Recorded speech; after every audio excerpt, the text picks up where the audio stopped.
Hello बच्चों, let's see the question. तो बच्चों this question is specially about uncountable nouns कि हम अनकाउंटेबल नाउन्स को किस तरीके से एक्सप्रेस कर सकते हैं। अनकाउंटेबल नाउन्स को काउंट भी अगर हमें करना हो तो हम कौन से फ्रेजेस का यूज करते हैं, हमें ये समझना है।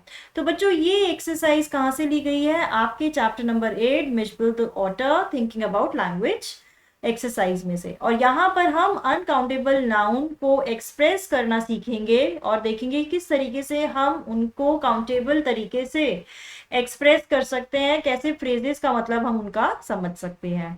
ठीक है, अब देखिए बच्चे, अनकाउंटेबल नाउन होती क्या है? Some things are seen as a whole or mass. These are called uncountable nouns. यानी कई चीजों को आप अलग अलग तरीके से यानी कि अलग अलग करके नहीं गिन सकते, आप उनको एज अ होल ही देखते हैं। ठीक है, तो उनको हम काउंट नहीं कर सकते because they can not be separated और काउंटेड। जैसे हम एग्जाम्पल देते हैं ब्लड का, ब्लड को क्या आप काउंट कर सकते हैं? या डस्ट का, डस्ट के पार्टिकल्स को क्या आप गिन सकते हो? नहीं कर सकते। तो ये अनकाउंटेबल नाउन्स होती हैं। फॉर एग्जाम्पल बटर, इंटेलिजेंस को क्या आप गिन सकते हो? तो ये अनकाउंटेबल नाउन होती है।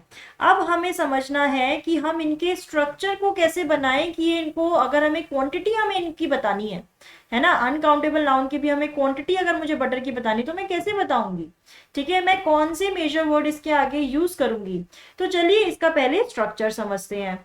तो बच्चे इसको हम कहते हैं पार्टिटिव स्ट्रक्चर विद अनकाउंटेबल नाउन्स, कि आप अनकाउंटेबल नाउन के साथ एक पार्टिटिव स्ट्रक्चर का यूज करते हैं और उन्हें फिर अगर आपको काउंटेबल यूज करना है तो आप उनकी क्वांटिटी भी बता सकते हैं। तो यानी टू काउंट और qualify an uncountable noun we use a unit of measurement. हमें एक यूनिट ऑफ मेजरमेंट इसके आगे यूज करनी पड़ेगी अनकाउंटेबल नाउन के आगे, ताकि हम उसे काउंट कर पाए। ठीक है, कोई भी मेजर वर्ड ये हो सकता है। तो हम देखते हैं ये हम फ्रेज कैसे बना सकते हैं। देखिए मैंने एग्जांपल दिया है टू ब्रेड्स का। बच्चे टू ब्रेड्स बोलना बिल्कुल गलत होगा। सही तरीका क्या होगा? मुझे क्या लगाना पड़ेगा? टू तो मैं क्वांटिटी के लिए लगा ही रही हूं। यहाँ पे लोव्स मैंने क्या यूज किया है? Measure word. देन हमारी preposition of and then bread हमारी अनकाउंटेबल नाउन है। तो टू लोव्स ऑफ ब्रेड मैं बोलूंगी। ठीक है, तो ये मेरा राइट तरीका है बोलने का। अगर मेरे को काउंट करके बताना है ब्रेड्स को तो मैं लोब्स के अकॉर्डिंग बताऊंगी, 3 लोब्स, 4 लोब्स, 5 लोब्स। ठीक है, तो हमारे स्ट्रक्चर में क्या क्या चीजें आई है? क्वांटिटी, मेजर वर्ड, आपका प्रेपोजिशन एंड अनकाउंटेबल नाउन। चलिए एक और एग्जांपल से समझते हैं। अ ड्रॉप ऑफ ब्लड, अ यहाँ पे क्वांटिटी है, ड्रॉप आपका देखिए मेजर वर्ड हो गया, ऑफ आपका प्रेपोजिशन हो गया एंड ब्लड आपका अनकाउंटेबल नाउन है। तो इस तरीके से इन फ्रेजेस के थ्रू हम अपनी अनकाउंटेबल नाउन को एज अ काउंटेबल नाउन हम एक्सप्रेस करते हैं, या उनकी क्वांटिटी को आप बोलिए एक्सप्रेस करते हैं। ठीक है, अब चलिए हम अपनी एक्सरसाइज समझते हैं। Read the sentence he shook himself and I half expected a cloud of dust. तो यहाँ पे देखिए डस्ट आप काउंट नहीं कर सकते, लेकिन हमारे जो ऑथर है उन्होंने क्या लिखा हुआ है? A cloud. दोबारा उन्होंने एक मेजर वर्ड यूज किया हुआ है, अ क्वांटिटी बताई हुई है। The author uses a cloud of dust to give a picture of a large quantity of dust.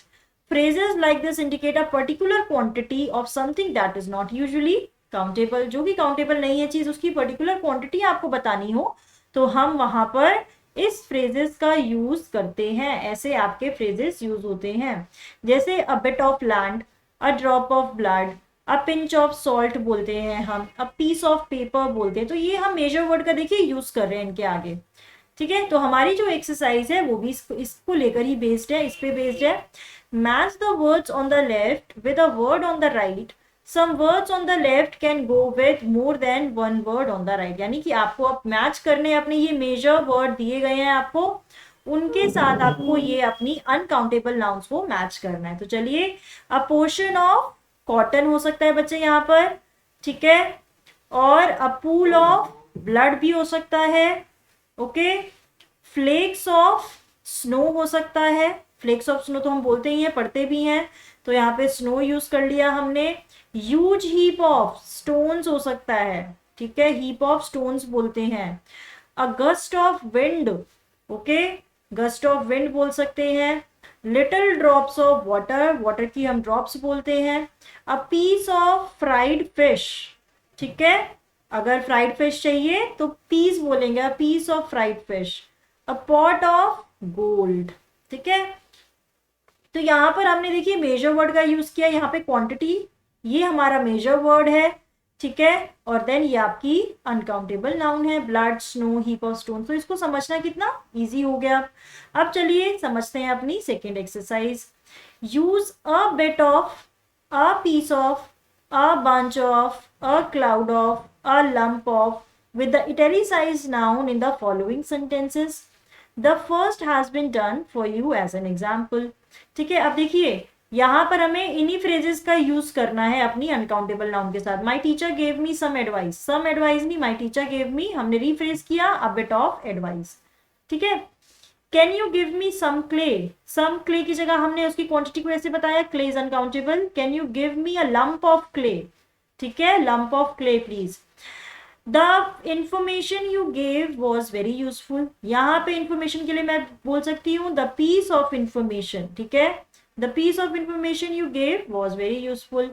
Because of this factory smoke hangs over the city, अब smoke के लिए हम यहाँ पर क्या यूज करेंगे, because of these factories a cloud of smoke, ठीक है, अ क्लाउड यूज किया जाएगा, a cloud of smoke hangs over the city. Two stones rub together can produce spark of fire, sparks of fire, fire के लिए यानी कि two pieces, ठीक है, टू पीसेस ऑफ स्टोन मैं बोलूंगी, टू स्टोन्स नहीं, two pieces of stones rub together can produce sparks of fire. ठीक है, he gave me some flowers on my birthday, he gave me some flowers की जगह मैं क्या लिख सकती हूँ, a bunch of flowers on my birthday. ठीक है, तो यानी मुझे फ्लावर का बंच गिफ्ट में मिला। तो बच्चों इस तरीके से हमने देखिए क्या यूज किया है, सारे अपने इन फ्रेजेस को जिसमें आपकी क्वांटिटी भी है और यहाँ पर आपका ये मेजर वर्ड है, उसको हमने यूज किया अलग अलग अनकाउंटेबल नाउन के साथ। ठीक है, तो बच्चों आई होप आपको ये एक्सरसाइज समझ में आई होगी। आपको अनकाउंटेबल नाउन को किस तरीके से उसकी क्वांटिटी को हम एक्सप्रेस करते हैं इंग्लिश में, आपको ये समझ में आया होगा। सो बच्चों I hope you have understood the answer. All the best.